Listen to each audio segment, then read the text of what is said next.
A very good morning to you. You're listening to Flow FM 92.7, Friday, the 25th of April 2025. Welcome to the headline news analysis.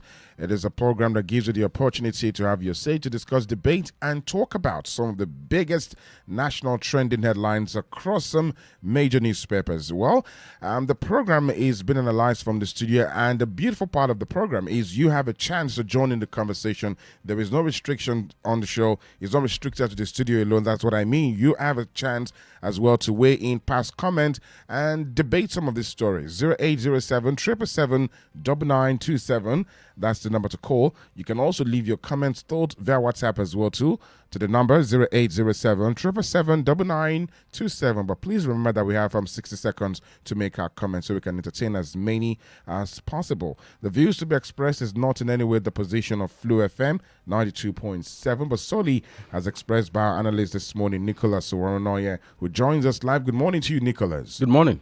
How are you doing? How are you feeling towards the weekend coming up? Well, looking forward to it. Okay. Yeah. All right. This is to remind you that we're streaming live on YouTube and on Facebook at FlowFM 927. All you have to do is get on any of these apps and get it in live action happening in the studio. So we left the conversation yesterday at the defection that's happening, where heavyweights are defecting from PDP to the ruling All Progressives. But before we get into that conversation, let's touch on this one before we get into that. There's been the NEC meeting, and it looks like there's now uncertainty about the state policing that we've been talking about. Mm-hmm. Right, and they were deliberating on the issue during the Thursday meeting at the presidential villa. And while that was like the main subject of conversations, like the discussions on it were postponed due to time constraint, and that was caused by other pressing national matters. Pressing, what can be more pressing? Than that? That's the situation right now. God. And if you look at that report, one station, before they started that meeting, they had a 1 minute silence for 200 for the souls of 200 people that were, and still counting, that were killed across about 3 states because of insecurity across 3 states. And they felt that there is no time, they don't have enough time to discuss the issue of state police that could frontally attack that kind of a problem. You see, by and large, you kind of get this impression that the average Nigerian politician that gets into office is about the most serious kind of human being that you can see. What else is more germane to Nigerian other than insecurity? And all of you gathered when you are supposed to take a decisive decision and profile it to the president and to the National Assembly. You are there deciding that some things are more important. What are those things that are more important other than the lives of every Nigerian? And the reason why things like this happen is because the truth is, the moment you become a governor, become a senator, go and look at them. How many of their families are here in Nigeria? How many of those governors that make up the National Economic Council meeting, how many of them are even resident in their states where they are governing? There was this newspaper publication, how many, was it last year, where a lot of governors were referred to as off-campus governors, governor by email. They just stay outside Nigeria and govern their state. Here yesterday we were talking about the presence of the president in crisis situation, how it can ameliorate, and it can galvanize people to do things. We saw it practically happening as soon as President Tinubu came into the country. You saw what happened. People started moving. So how much more you now have at the state level, where most governors, they stay off their state almost all year round and stay in Abuja. So, and then of course the retinue of police, they are the one who have it. That was why I was saying that I sincerely pray and hope that for once Egbeto can even put that policy of withdrawing more poll from these people. Withdraw all the security aids. Let them go and pay for security aid. Let them go and get private security where where we have a law that restricts arms. Let them see what Nigerians feel every day. Just yesterday, in this same Ilorin here, somewhere around Egbejila, where I happen to be resident, I was just taking a stroll with my son, and the next thing I heard was a cry for help from a young girl in this government day secondary school. The girl was about to be raped in broad daylight. Yeah. And this is something we have said. I recall saying this to the minister, the commissioner for education on several occasions, that a lot of things are happening in that school. That, in fact, Taiwo Awoniyi happened to be a graduate of that, graduated from that school. The last time he came, he was shocked at the kind of dilapidation and abandonment that happened there. And he's been doing some things, but of course, he's just a private person. I have made this call, even to the police, that every morning you go there, you see young men congregating and taking drugs in that school. So that is what we are saying. That is the importance of state police. That is even at that level. And you talk of a very vulnerable community. So how can some people now go to National Economic Council meeting? In fact, if I can show you, there have some bruises on my where we were giving chase to that young man that wanted to rape that girl. That is the community we live in. That is the kind of country we live in. That is even at that level. So you see, when I saw this early in the morning, when I saw this, I was completely frustrated. What kind of incompetence is this? It's very sad, honestly. And something has to be done. And Nigerians really have to cry out, But sometimes, what bothers a lot of Nigerians is that some of these things that people, Nigerians, look up to and call their leaders, when they make things like this, and they have handlers, do they not advise them properly that things like this shouldn't get to the eye of the public or stuff like that? I think they don't choose good handlers. You see, say for instance, there is I don't know, was it on this platform we were talking about the need for every political office holder to appoint an SSA on bitter truth. Yeah. I think we were saying something like that. Yeah. Appoint somebody It somebody takes a that will different look you position in from the eye every other and tell you the truth. Yeah. You What see, you don't but wanna you see, hear. the unfortunate thing is I don't know whether it's the black man's mentality. We are so given to psychophancy. You understand? Somebody, you like what you want to hear. You get people who will tell you what you want to hear.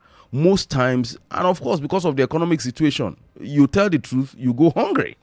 You understand? So most times, people learn to be, psychophants by default. Sorry to bother you. Let's get this call. Hello, good morning. Hello, good morning. Good morning to you. What's your name and where are you calling from? Yeah.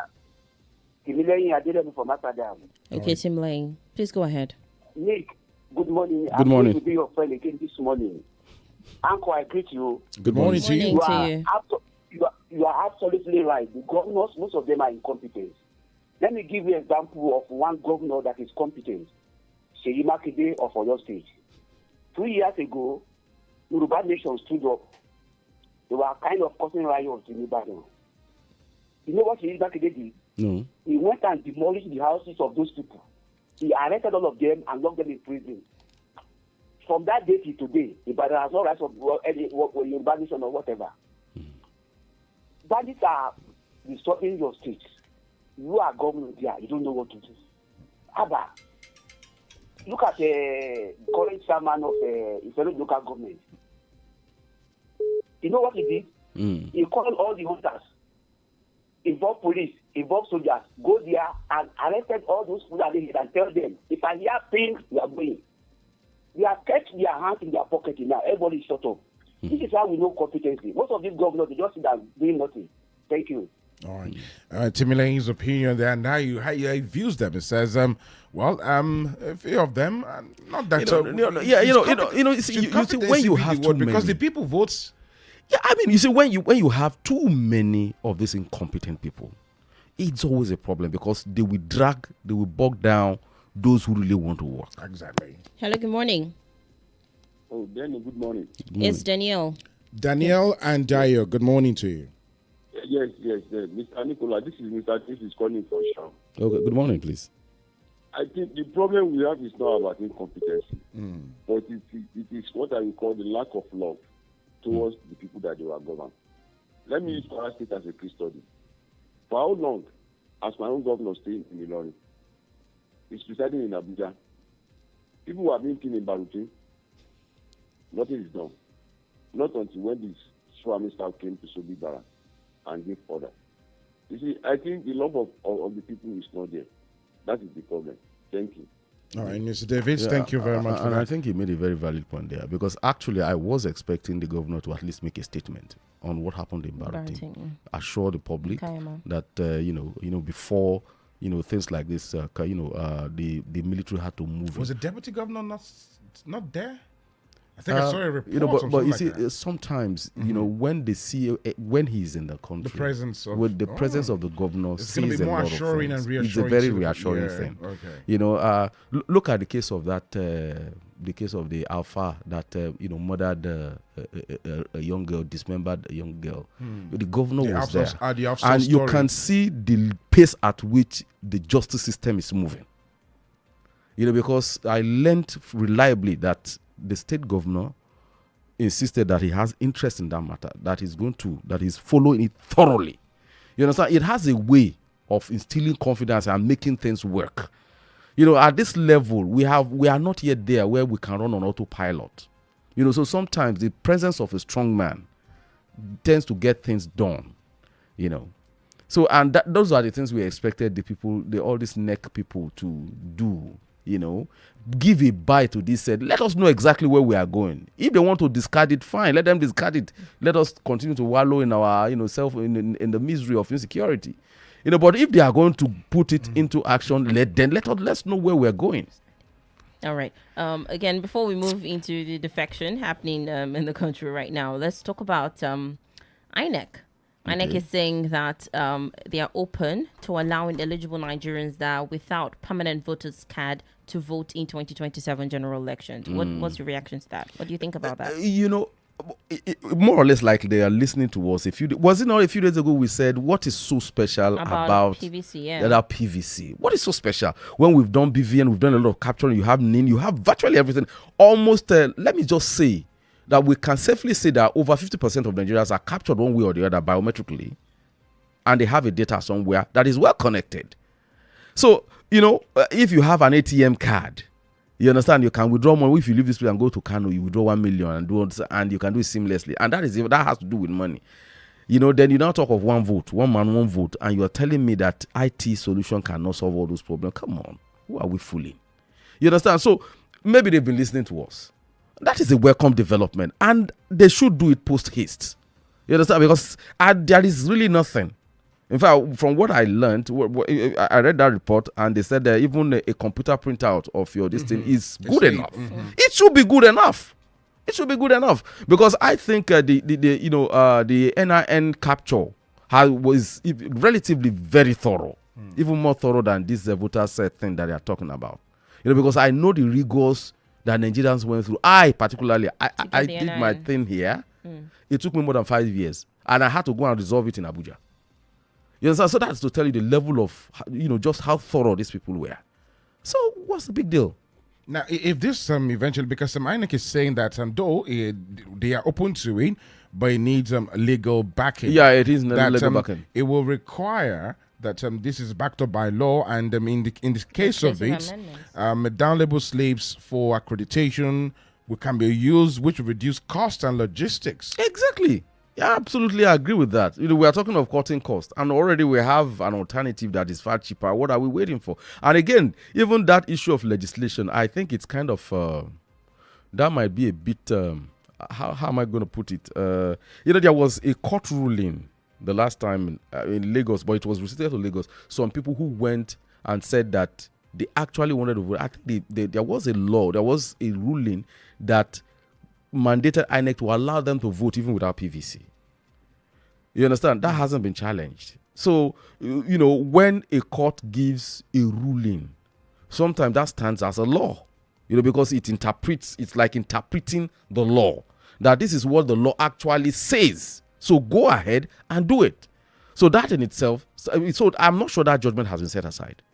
I don't, but I tend to recall that happened in 2023, All right, let's move away from that and talk about the gale of defections. Let's start off from, Delta States, where the entire, structure of the then ruling party collapsed and then, moved into the opposition party in the state, now the ruling party. For 26 years, Delta State has been known PDP. as a PDP state. But what happened all of a sudden? They just collapsed the structure and then moved into the APC. I read the statements of, statement coming from the state. The governor, I think, says is still going to speak more on the matter come on Monday. The whole welcome party will be done on Monday, next week, Monday, April 28th. But what we can hear and what we can gather now is that for continuation and then to solidify and bring more progress to Delta states. Does that make any sense? That's what we're hearing. That's one of the major how reasons does changing from one of party defecting into the APC. You see, in addition to what I said earlier about the level of incompetence, I think most of these politicians are really cut out for theatrics. They are not supposed to be politicians. I think they miss their calling. Because you see, it's just like a circus,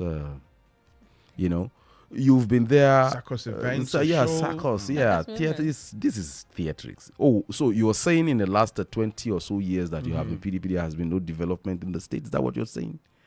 You're talking of the same people who were PDP. In fact, as a matter of fact, one of them, that's the former governor, Ifeanyi Okowa, happened to be the running mate of a PDP candidate in 2023.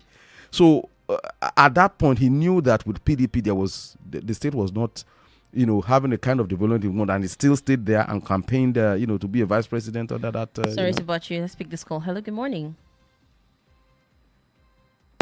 Hello, good morning. Okay. Please go ahead. Let me tell you, see, yes, it is the normal thing that we see in the country. But you see, you are going to start seeing a lot of tense situation in Delta State. Because don't forget, there were people like Omo Agege, people who are entrenched APC, people who have put in, their lot. Sorry to bother you again. Hello, good morning. Hi, good morning, Danny. Good morning, Danielle. Good morning to you. All right, please go ahead. So first of all, I said we're trying to deceive ourselves. They would never give you state police. The federal government will not approve it because how else would they be able to control the state governors and threaten them to do their bidding or to decamp to their party? The moment you arm the state governors with their own police and they officially become, they were talking about how they are official CSOs to their state because they don't control who is the commissioner of police who controls the Navy. The moment you arm them with one, the state police, these governors become very powerful and the FG can no longer control them. So that would never, as long as these people are ruling, these people that we have right now, that would never happen.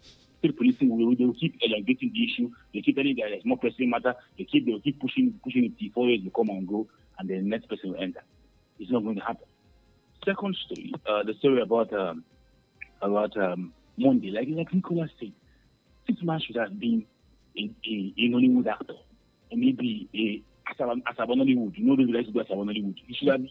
Imagine him telling us that we should wait a month, like we care. Like, what does this look like? A drama field, and then you could hear his. I listened to the audio. You could hear his people in the background hailing him. Monday, guy gave so. Like, what is this? Like, these people are playing us for fools, but then me, I do not care. Monday has entered the APC, except we want to again deny it because of people like Omagege and the Ned Moko joined here because they are going to fight him for the next ticket. Let me tell him right now that I don't think he's going to get that ticket. APC would reward those who have been here for longer. He's going to go there, he needs to waste his time, and he's going to lose the ticket, and everything's going to go back to normal. Thank you very much. All right, thank you, Zikara. Thank you. Wow. Well, that is, like I said, it's still morning yet, on Creation Day, like Achebe Route. Still a lot of things is going to unfold in the days ahead. But you see, the uniqueness of, I happen to be from Delta, even though I didn't live there much. And, of course, I covered a lot of, incidences in Delta, especially during the Warri crisis. I know I was stationed there for like 6 months, You see, Delta is like another Nigeria. The only difference is that you have all the ethnic blocks evenly balanced. It's not about the number of population you have. It's each locality, each block has its own level of violence that it can muster.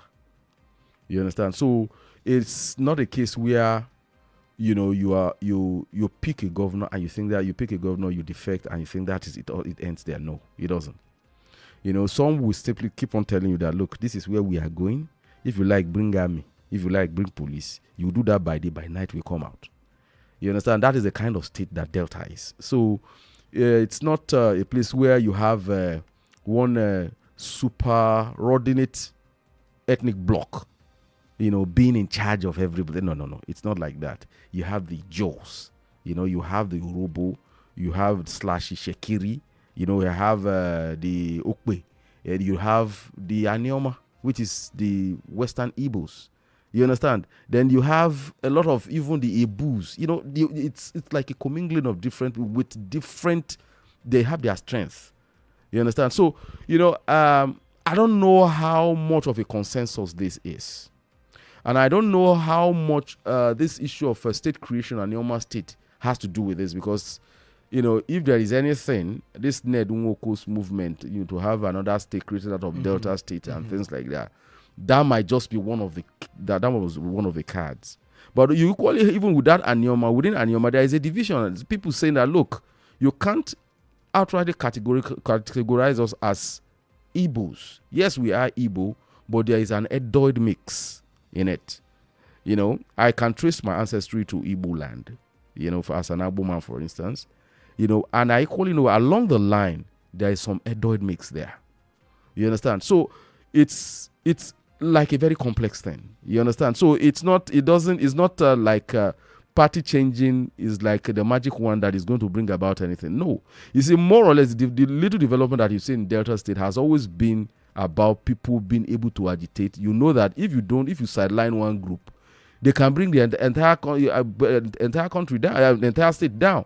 And that was what happened in the Warri crisis. It was about people think they can just,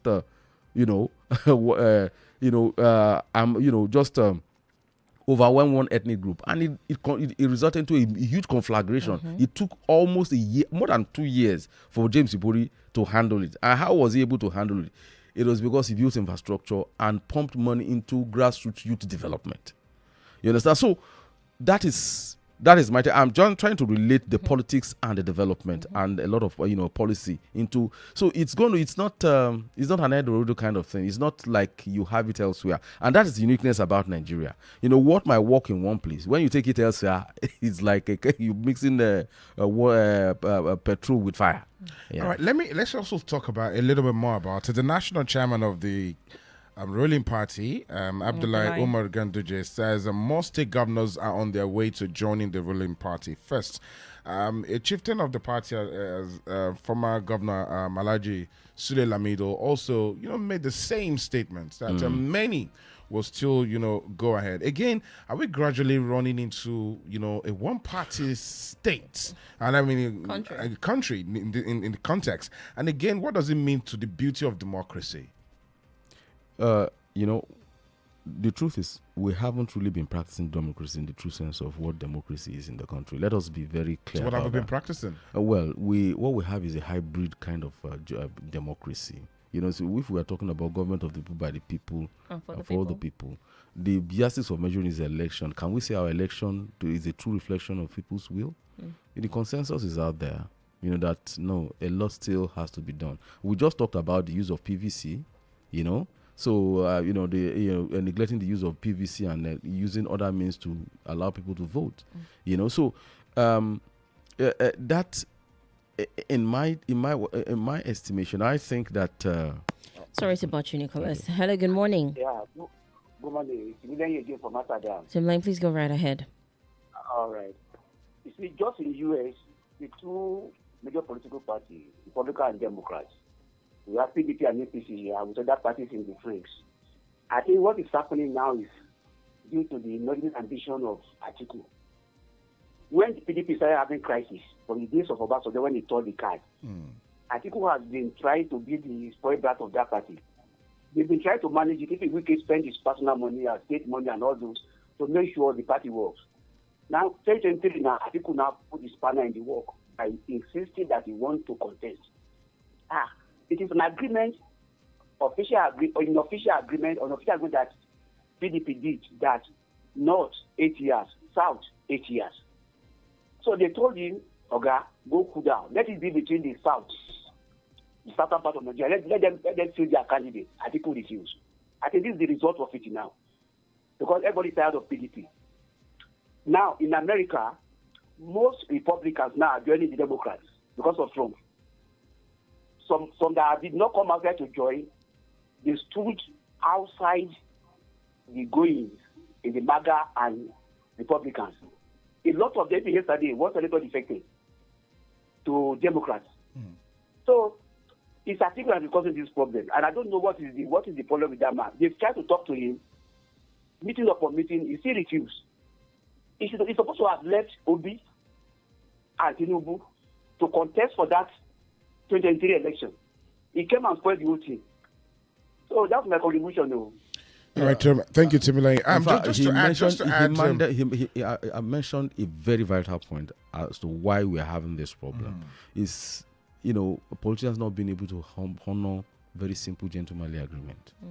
You understand? And again, this is a bit of nemesis playing out. It was this. Okay. Can I ask you? Right. A chieftain of the party, Chief Olabode George, spoke this week and said yesterday, I said former Vice President Atiku Abubakar and former Governor Nyesom Wike had the major problem of the party, and they should leave the party immediately.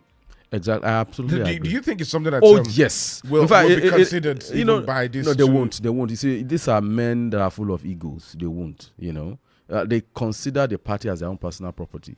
It's just like I was saying earlier. The thing is that if you look at it, the downfall of PDP started with Atiku defecting from a new PDP ahead 2015. You cannot remove these histories from what is happening currently. He was the one that led people like Saraki and about 5 governors, Tambuwal and the rest of them. He led them out of that party. They joined APC to kill, the presidential ambition of Goodluck Jonathan. Since then, the party has not recovered. Now, you see, while the party was struggling to rebuild itself, one man was instrumental to keeping the party together, and that is this Nyesom Wike that has become a bulldozer all of a sudden. So you see, there is a history to some of these things. That is, a man who put immense resources, put his energy, put his life, and so many things at stake to make sure that the party was still there. Then Atiku happened to come back to still want to use that same party after you destroyed it in 2015. So you see, it takes a lot of it takes something extraordinary for anybody to forgive that kind of a thing. And I think that is what is one of the things that is happening to PDP. And honestly, the party national chairman could be right. A lot of people are going to leave that place because of the both of them. You understand? Maybe just take the sale completely out of, is like maybe what PDP is trying to do is just to reinvent itself. Weaken it completely so that those people that are troublesome people can be eased out. You understand? So I don't see, we were talking about whether we're moving into a one-party state. Yeah, you see, the essence of party is so that you can have credible opposition. But an opposition need not necessarily be a political party.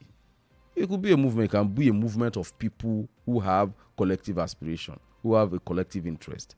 And more or less, the average Nigerians on the streets has been the biggest opposition to any party in power at any point in time. You understand? Especially in the last how many years that APC has been there, there has been no opposition party.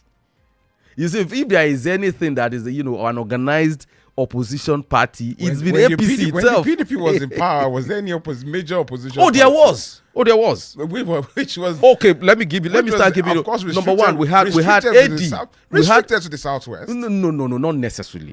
But even if it's restricted to the southwest, you understand. You had AD. They were very progressive. The idea is, a very cohesive block. Then you have a CN. You have AC, but we don't have that kind of. It's the same party that metamorphosed into another. And of course. So well, we need to just drop the conversation for today. Wrap it up for this week. You can pick it up again on Monday. God willing. Thank So, you, Nicholas, Thank you so much. Thank you so for much. expressing yourself this morning. Well, the views expressed is not in any way the position of Flow FM 92.7. We thank you for your comment. Thank you for the calls. We'll sure to be back again on Monday, God Bright willing, and early. 8 to 8:30. I am Dayo Adeyemi. And I'm Danielle Shitta-Bey. Thank you for joining us. Here to light up and the beyond. ceiling. One station keeps you locked in, no matter where you are. Non-stop vibes, non-stop hits. This is Flow FM 92.7. Good morning, Ilori. You know what time it is. Wake up with us and get your day started right. We've got the hottest headlines, trending topics, and the music you love back to back. You already know we keep it fun, fresh, and real. Mid mornings with us, you won't want to miss it. We bring the energy, the laughs, and of course the tunes that gets you through the day. Afternoon on Flow FM, it's where the culture lives. Music, entertainment, and all the gist that you need. And if it's trending, you already know we're talking about it. Stay locked in, Lauren. It's Flow FM, baby. The night's young, the vibes are right, and we are flowing past midnight. You ready to chill? Let's go. Listen anytime, anywhere. Stream us live, call us, send us a WhatsApp message. We're just a tap away. Flow FM 92.7, your go with the flow radio station.